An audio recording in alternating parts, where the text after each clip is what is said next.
अब देखते हैं हम लिब्रा राशि यानी कि तुला राशि वालों के लिए रिलेशनशिप कैसी चल रही है, सही है या गलत है।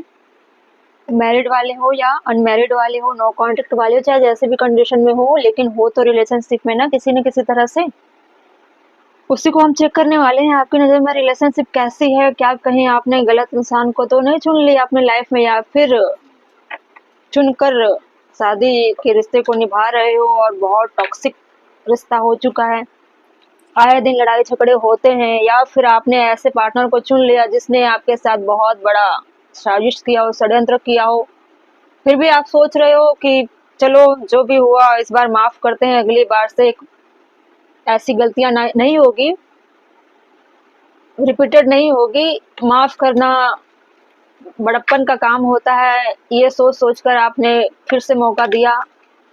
तो ऐसी चीजें क्या कहीं गलत रास्ते पर लेकर तो नहीं जाएगी आपको, आपके रिश्ते को या आपके लाइफ को? कहीं गलत पार्टनर तो नहीं चुन लिया आपने? जिस तरह से आजकल के रिश्ते चल रहे हैं, लव मैरिज हो या अरेंज मैरिज हो, टिकना बहुत मुश्किल हो जाता है, अंडरस्टैंडिंग नहीं होती है, रिश्तों की कद्र नहीं होती है, क्राइम कर बैठते हैं। आजकल के क्राइम तो आप देख रहे हो सोशल मीडिया पे कैसे चल रही हैं। इसीलिए बचने का रास्ता निकाला है मैंने, कुछ पॉसिबिलिटी जरूर बताऊंगी इस रीडिंग में, ताकि आप सतर्क हो सको, ठीक है, जिससे अपने डिसीजन को आप अच्छी तरह से ले सको। और अपने लाइफ का अगर सबसे बड़ा अहम हिस्सा आप किसी को देते हो तो सही पार्टनर का चुनना बहुत ही ज़रूरी है। अंधविश्वास में आकर, इमोशन में बहकर, भावनात्मक तरीके से टूट कर या कंप्रोमाइज़ करके रिश्ते को नहीं जीना है, नहीं चलाना है। कोई ज़ोर ज़बरदस्ती, डर खौफ की वजह से रिश्ते को नहीं चलाना है, ठीक है। अपने विजडम को फॉलो करिए, सही पार्टनर चुनिए, सही लोगों को पहचान कर अपने जीवन में आने दीजिए, ठीक है। चलिए, तुला राशि यानी कि लिब्रा राशि वालों के लिए रिलेशनशिप कैसी है, आपके नज़र में सही है या गलत है, देखते हैं। एस ऑफ पेंटिकल पहला कार्ड, जस्टिस जस्टिस का कार्ड, स्टार का कार्ड, सिक्स ऑफ कप का कार्ड, सिक्स ऑफ वैंड का कार्ड, बॉटम में है नाइट ऑफ स्वॉर्ड्स का कार्ड, ठीक है। जहाँ तक मैं देख रही हूँ, आप उन चीज़ों से जूझ रहे हो जो आपके बचपन से जुड़ी हुई चीज़ें हैं, ठीक है, या फिर बहुत पुराना रिश्ता हो, या फिर आप बचपन से ही ऐसी चीज़ों को लेकर जूझ रहे थे, रिश्तों को लेकर, जहाँ पे आप हमेशा चाहते थे कि आपको खुशियाँ मिले, अच्छे रिश्ते मिले, अच्छे लोगों का आपको माहौल मिले, आप रिश्तों को जीतना चाहते थे, खुद को जीतना चाहते थे, लेकिन आपके अंदर में मेमोरी बसी हुई है, मिसिंग एनर्जी बहुत ज़्यादा, होप लगा कर बैठे हुए हो, जजमेंट का वेट कर रहे हो। आपके लाइफ में बहुत सारे ऐसे इंसिडेंट हुए हैं जिसको लेकर आप सोच सोच कर पागल हुए बैठे हो, मेमोरी में खोए हुए हो। कहाँ आप चले थे चीज़ों को जीतने, रिश्तों को जीतने, लोगों को मनाने चले थे, लेकिन लोगों ने आपके साथ गलत किया, या फिर आपके भाग दौड़ और आपके बिना सोचे समझे लिए हुए एक्शन की वजह से ही आपने अपनी लाइफ में प्रॉब्लम क्रिएट कर लिया। अब सोच रहे हो कि आपको न्याय मिलनी चाहिए, ठीक है। आप हमेशा सोचते रहे कि अब आपकी ग्रोथ होगी, अब आप आगे बढ़ोगे, अब आप विक्ट्री हासिल करोगे, लेकिन ऐसा कुछ नहीं हुआ। रिश्ते को जीत नहीं पाए, चाहे वो पर्सनल लाइफ हो, लव लाइफ हो, फैमिली लाइफ हो, या जो भी हो, आपको लाइफ में बहुत ही ट्रिगर मिला, किसी भी चीज़ों की शुरुआत आप नहीं कर पाए, ठीक है। इसीलिए अंत में जाकर आप खुद को सरेंडर कर देते हो, कहाँ, डिवाइन को, ठीक है। इसीलिए इतने सारे ब्लॉकेज आ रहे थे। मतलब रिलेशनशिप तो आप चाहते हो, लेकिन रिलेशनशिप में जीत हासिल नहीं कर पाए, सिर्फ आप ख्यालों में, मेमोरी में ही रिश्ते को चला रहे थे। एक्चुअल लाइफ में आप कोऑपरेट नहीं कर पाए। अब आप सोच रहे हो कि मुझे अब स्पिरिचुअल पाथ पर ही जाकर अपने आप को सरेंडर कर देना है, वही मेरे सक्सेस का कारण है, वही मेरे जीने की वजह है।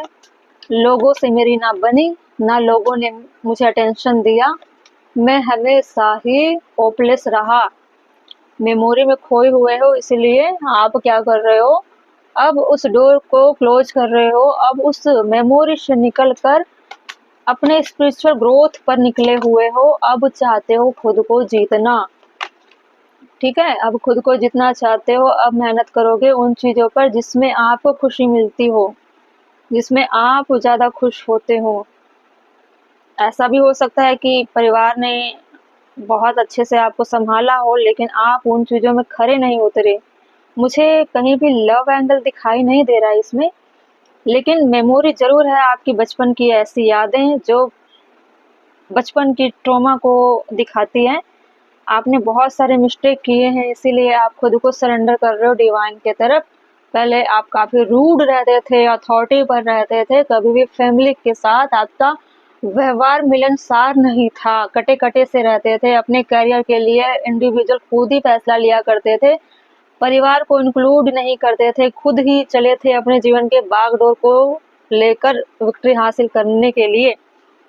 अब आप उस सारी चीज़ों को रियलाइज़ कर रहे हो कि मुझे इस तरह से अकेले-अकेले रहकर अपने खुद के लिए ना सोचकर अपने परिवार के लिए सोचना चाहिए था। परिवार की तरफ से एफर्ट ज़्यादा था, आपने उन लोगों के साथ जस्टिस नहीं किया। आप अपना सोलो लाइफ़, बैचलर लाइफ़ या अपनी लाइफ़ में जिस तरह के लोगों के साथ आपका उठना-बैठना था, उन लोगों के बीच ही आप सोच रहे थे, यही मेरा परिवार है, इन्हीं के साथ मैं खुश रह सकता हूँ या रह सकती हूँ। अपने बचपन की यादों को, अपने परिवार को, जिनके साथ आप पले-बढ़े, जिन्होंने आपका लालन-पालन किया, जिनके माध्यम से आपकी परवरिश हुई, उनको आप रिटर्न में कुछ नहीं दे पाए, इसलिए इतने ज़्यादा टूटे हुए हो। आपने क्या कर दिया था, उन लोगों के सामने उनके मुँह पर दरवाज़ा आपने बंद कर दिया था कि मेरी तरफ से आपको कोई हेल्प नहीं मिलने वाली। मेरी लाइफ़ डिफरेंट है, मेरे लाइफ़ में मैं बहुत सारे काम कर रहा हूँ या कर रही हूँ, इसलिए मुझे सेपरेट होकर चलना है, मुझे अपने लाइफ़ में बहुत सारा ग्रोथ करना है, मैं बहुत व्यस्त हूँ, बहुत बिज़ी हूँ, मुझे समय नहीं है, मुझे अभी बहुत कुछ करना है लाइफ़ में, एजुकेशन मेरी कंप्लीट नहीं हुई है, करियर मेरा बहुत डेवलप करना बाकी है, मैं अभी इस काबिल नहीं हूँ कि कुछ कर पाऊँ। मतलब आपने तो हाथ खड़ा कर दिया था अपने परिवार की तरफ या अपने लोगों के सामने कि अभी मैं सक्षम नहीं हूँ। ऐसे-ऐसे चीज़ें आप बोलकर खुद को आप अलग कर चुके थे और अपनी लाइफ़ में बहुत ज़्यादा सेलिब्रेट कर रहे थे चीज़ों को लेकर। आपको लग रहा था कि मेरी लाइफ़ बहुत सक्सेस वाली है, मुझ पे किसी भी तरह की रिस्पॉन्सिबिलिटी, किसी भी तरह का भार नहीं है, ना ही मुझे किसी तरह का टेंशन नहीं।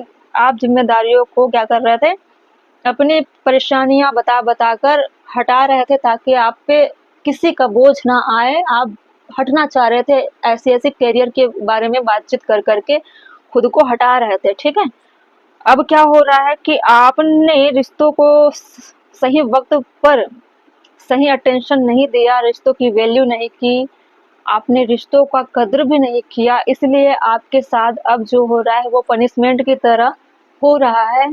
अब आपको रियलाइज करा रहा है कि जब आपके सामने रिश्ता था, आपने रिश्तों की कद्र नहीं की। इसका मतलब यही है कि आप क्या डिसाइड करोगे कि रिश्ता सही है या नहीं है। आप रिश्तों में खरे नहीं उतरे, रिश्ता सही था, लोग सही थे, आपने गलत डिसीजन लिया, आपने सेल्फिनेस के चक्कर में खुद को बहुत नीचे गिरा दिया। अब आप अकेले लाइफ में रह गए, आपके लाइफ में स्पिरिचुअल के अलावा कोई और सहारा नहीं है, ठीक है। यही मैं बोलना चाहती हूँ कि ज़्यादा अहंकार करना और खुद को उन चीज़ों से निकाल कर अलग कर लेना खुद को, और खुद के पेरेंट्स हो या जिनके साथ आपने मेमोरी में जिया है, बचपन गुजारा है, उन लोगों को लात मारना, उन लोगों को इग्नोर करना आपको आज पड़ गया भारी।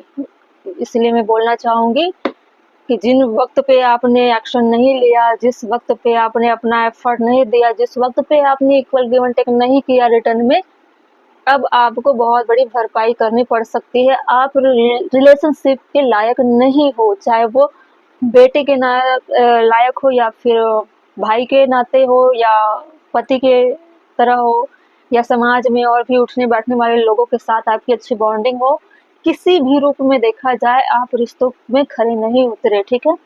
स्पिरिचुअल पाथ पे आपका जाना ही दिखाता है कि आपने बहुत गलतियां की हैं, बहुत लोगों का दिल आपने तोड़ा है, ठीक है।